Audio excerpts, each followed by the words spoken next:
Welcome to On the Issues with ABC News senior White House correspondent Martha Raddatz and the Brookings experts for a dialogue on policy ideas. Senior fellow Bruce Katz says home ownership is important, but it's also vital that we shore up the market for rental housing. One of the things you talk about in this paper is the nation's rental policy disappearing from the debate, and it certainly seems to have disappeared. And I was astonished to find, 36 million households are renters, and yet we're not talking about this. Talk about the importance of the rental policy. Well, 1/3 of Americans live in rental housing, and they disproportionately tend to be low and moderate income families who can't afford the jump to home ownership. But getting our rental policy right really will have a dramatic impact on making work pay for low-wage workers, ensuring that there's a supply of affordable housing that's close to employment centers, that's close to quality schools, that will be more competitive, will grow in more sustainable ways.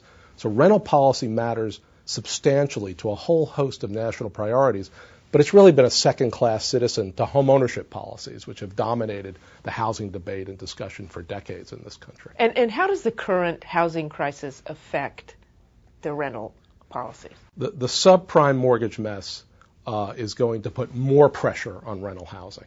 And what I think you're going to see in many markets around the United States is a spike in rental prices because there's going to be a mismatch between the demand for rental housing and the supply.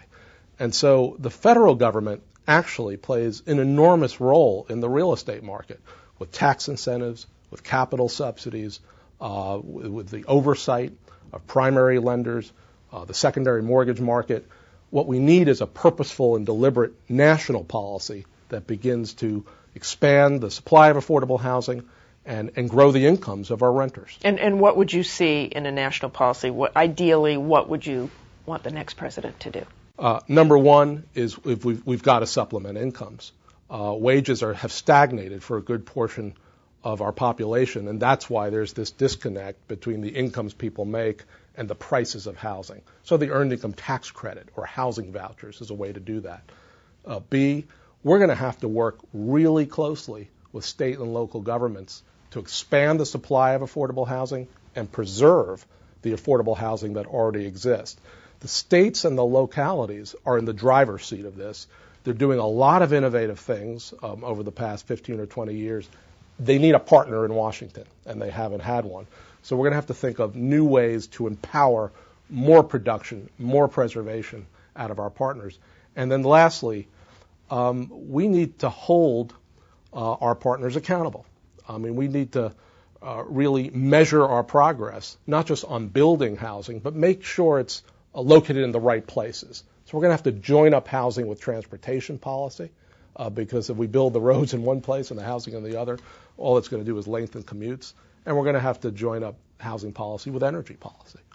And if there was a priority here, what would it be? I think the priority in the near term is obviously to deal with this subprime crisis because there are places like Cleveland, there are places like Detroit, there are places even in growing areas like Vegas where the vacancy of properties are dramatic and the impact on communities and people's lives are dramatic. So that's, point A, president takes office, you're going to have to deal with the subprime issue. Point B is as we begin to move forward, the priority, I think, is to find these new tools, new vehicles, either tax code, spending, incentives for regulatory relief to make it easier to build and preserve. We're going to have to find new tools to empower our partners in states and localities. The federal government, used to run rental housing policy in sort of a made-in-Washington way. Here's the program. We're going to dictate all the rules. Now you respond. We're in a different world today. The innovation's bubbling on up. We're going to have a different set of policies to basically leverage that innovation. Okay, thanks very much. I have a feeling it's going to return to the debate. Thank you very much. Appreciate it.